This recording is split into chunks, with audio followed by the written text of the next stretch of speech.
Good morning, my name is Bruce Provan. I'm the Managing Director of Page Provan, Family and Fertility Lawyers. We're a small practice that practices exclusively in family and fertility law in central Brisbane. The work I do is predominantly family law, and that usually involves couples who have been through a separation. But I sometimes get clients who come to me prior to separation for advice about what to expect during the separation process. In other words, they've decided that they want to separate from their spouse and they're seeking some initial advice regarding the process and what's likely ahead of them. So a few tips that I sometimes give to the clients who approach me contemplating a separation, but they haven't told their spouse or partner yet.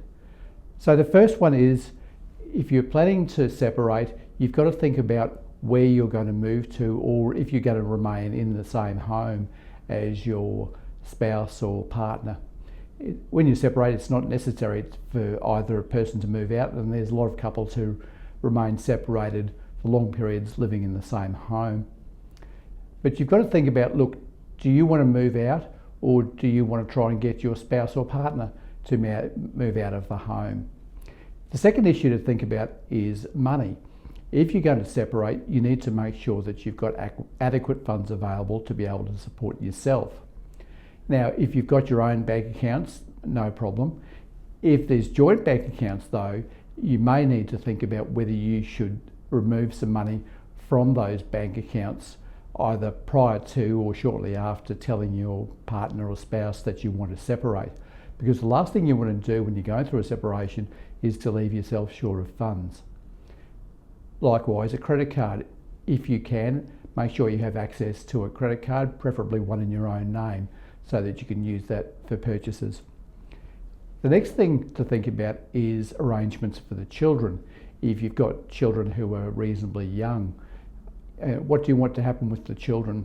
Do you want to leave the home and leave the children in the home with your former partner, or do you want to try and take the children with you? And that might be something that you want to talk to a counsellor about prior to deciding to separate and announce it to your former partner.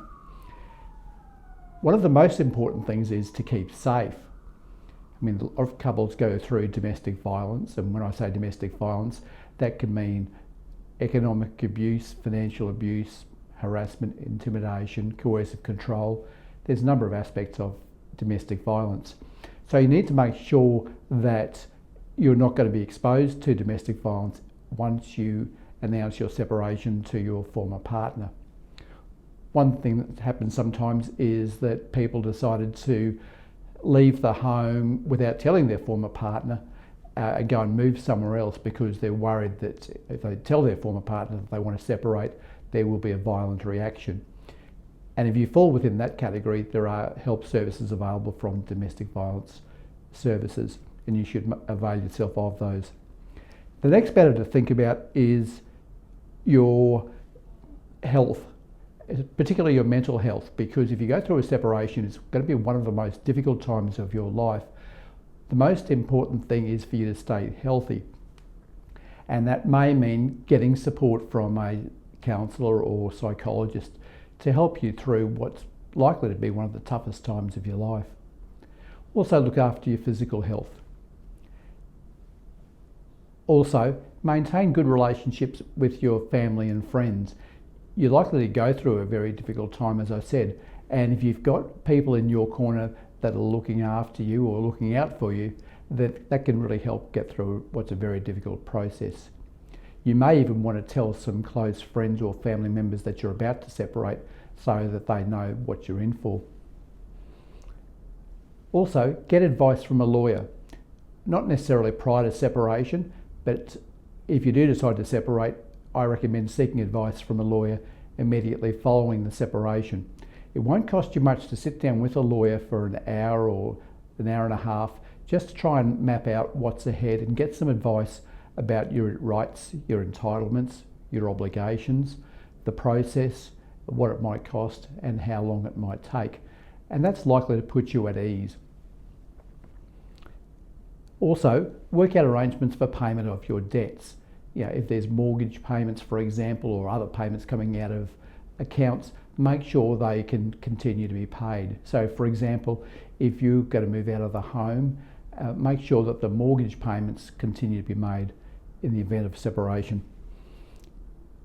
I often say to clients that if you are contemplating moving out of the home, that you take any important documents with you, either hard copies or electronic copies of those documents, because if you're out of the home, it can be more difficult to get those documents later on. Now, you're always entitled to get those documents from your former partner, but if you've got your own copies, that might just make the process a bit easier. I often recommend to clients that if they leave the home, take any sentimental items with you. That is, those items that you can't replace. Now, you can always ask for those items later on as part of the property settlement, but often it's just easier to take them with you. And finally, I recommend to clients to open a new email address if you don't have one already, and to change your passwords. So there's a few steps or hints that you might want to think about in the event that you're contemplating a separation. I'm Bruce Provan, Managing Director of Page Provan Family and Fertility Lawyers.